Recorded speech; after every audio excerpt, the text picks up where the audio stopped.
Hadis yang diriwayatkan oleh Imam Ahmad dari Anas ibnu Malik, datang pengemis kepada Nabi, lalu Nabi memberikan tamroh, fawahasyahu, dia menghinakannya.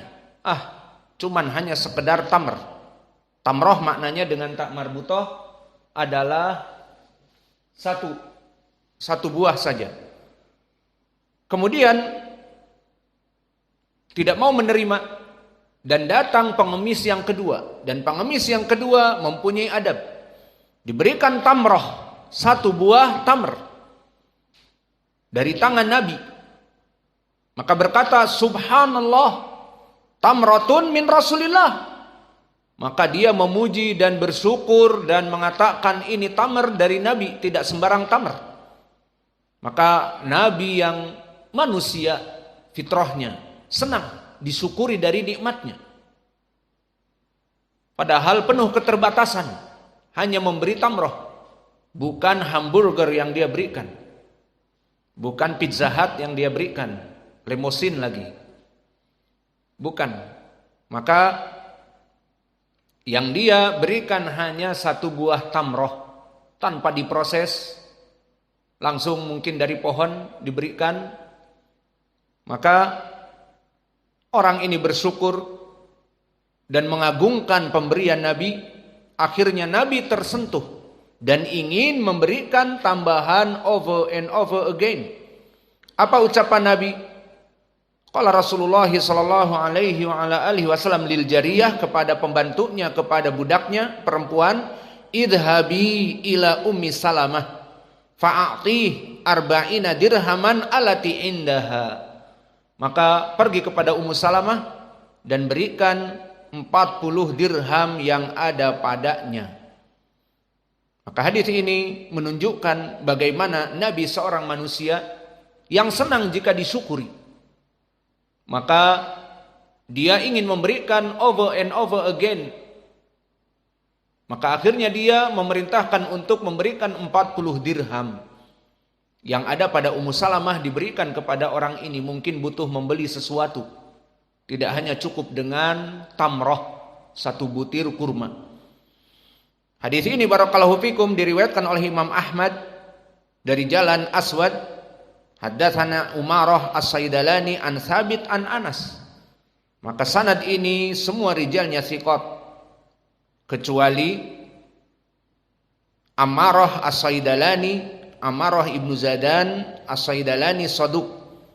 Maka hadis ini hadis yang hasan lidatih,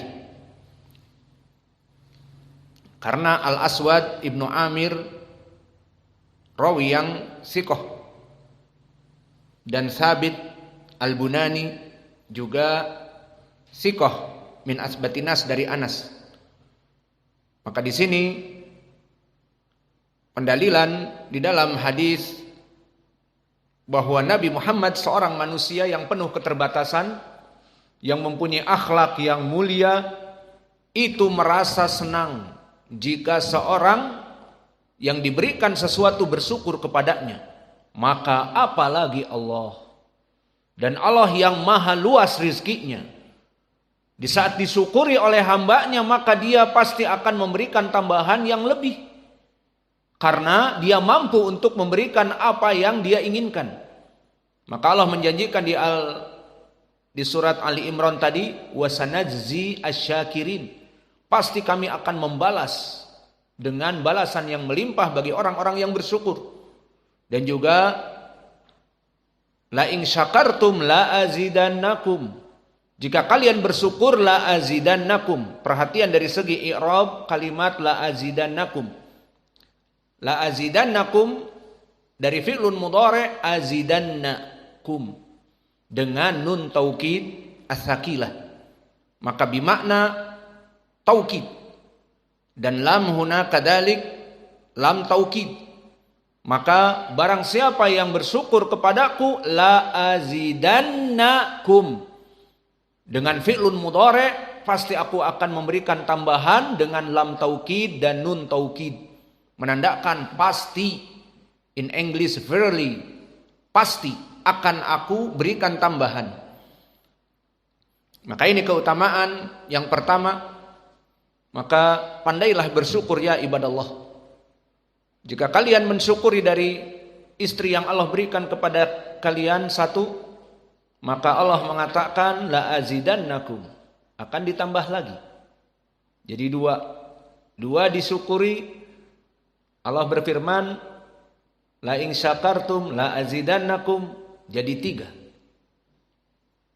Jadi bapaknya Fauzan. Kemudian bersyukur lagi dari 3, la azidannakum, jadi 4. Lalu punya 4, bersyukur jadi 5. Boleh? Itu rakus namanya. Jadi cuma 4 saja. Alhasil bersyukur kepada Allah. Yang jomblo mensyukuri kejombloannya. Gimana tuh syukuri kejombloannya agar dinikahkan? Alhasil syukurilah dari nikmat Allah yang ada. Mempunyai ilmu, syukuri. Akan diberikan tambahan ilmu terus menerus. Yang kedua, waqayatun minal adzab. Awas, perhatikan ini. Dari kenikmatan rasa syukur kepada Allah, keutamaan syukur kepada Allah, Allah jauhkan dari bala, bencana, azab. Mana dalilnya? Seperti keumuman tadi. La in syakartum la azidannakum wa la in kafartum inna adzabi lasyadid. Jika kalian bersyukur atas nikmatku, aku akan memberikan tambahan, pasti tambahan yang lebih besar. Dan jika kalian berkufur atau kufur nikmat kepadaku, tidak mensyukuri nikmatku, inna adzabi lasyadid, maka azabku sangatlah perih dan pedih. Di sini menjadi pendalilan penyebab dari azab datang karena tidak bersyukur. Ungrateful. Tidak bersyukur kepada Allah, penyebab azab yang perih dan pedih. Maka oleh sebab itu disebutkan juga di dalam surat An-Nisa, ma yaf'alullah bi'adabikum in syakartum wa amantum. Maka Allah tidak akan pernah mengadab kalian jika kalian bersyukur dan beriman. Ini lafaz mafhum mukhalafahnya apa? Jika kalian tidak bersyukur dan tidak kalian beriman, maka akan turun adab Allah, akan turun adab Allah yang perih dan pedih. Maka di sini mafhum al-mukhalafah wajah pendalilannya. Ma yaf'alullah bi'adabikum in syakartum wa amantum.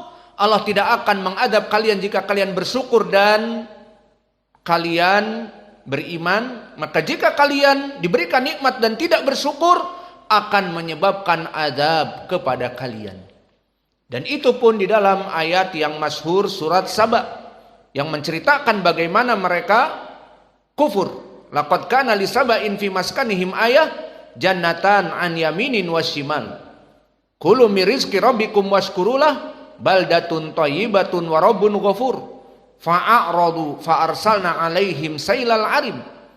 Maka di dalam ayat ini disebutkan telah ada kisah yang bisa diambil faidah dari Bani atau kaum Saba, yang mana mereka diberikan oleh Allah 2 taman untuk memberikan rizki kepada mereka. Maka Allah memerintahkan wa kulu washrabu, makanlah dan minumlah dari rizki Allah yang diberikan kepada mereka. Baldatun thayyibatun wa rabbun ghafur, negeri yang elok, indah dan baik, memberikan makanan kepada yang menghuninya, dan Allah Maha Pengasih dan Maha Penyayang, Maha Pengampun dosa-dosa mereka. Tinggal makan dan mensyukuri. Namun apa? Manusia mencari sesuatu yang lain. Tinggal makan, mensyukuri tidak. Mencari yang lain apa? Fa'aradu, mereka kufur atas nikmah, tidak mau beribadah kepada Allah. Ya sudah, fa'arsalna alaihim sailal arim. Maka Allah mengutus kepada kaum Saba ini banjir bandang. Maka ini azab yang perih dan pedih bagi mereka orang-orang yang tidak mensyukuri nikmat Allah. Dan yang ketiga, orang-orang yang mensyukuri nikmat Allah dawamun ni'mah wa adamu azzawal. dawamun nikmah wa adamu zawaliha.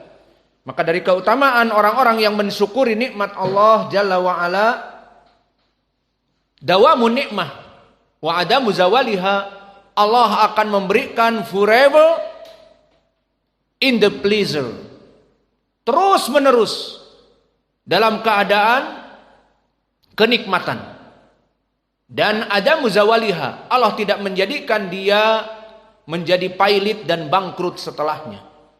Maka jika kita melihat bagaimana kehidupan manusia kebanyakan, tuh saudaramu sekarang mumpung jadi orang, mumpung jadi orang, sekarang lagi jadi orang, terus nanti jadi apa? Jadi monyet.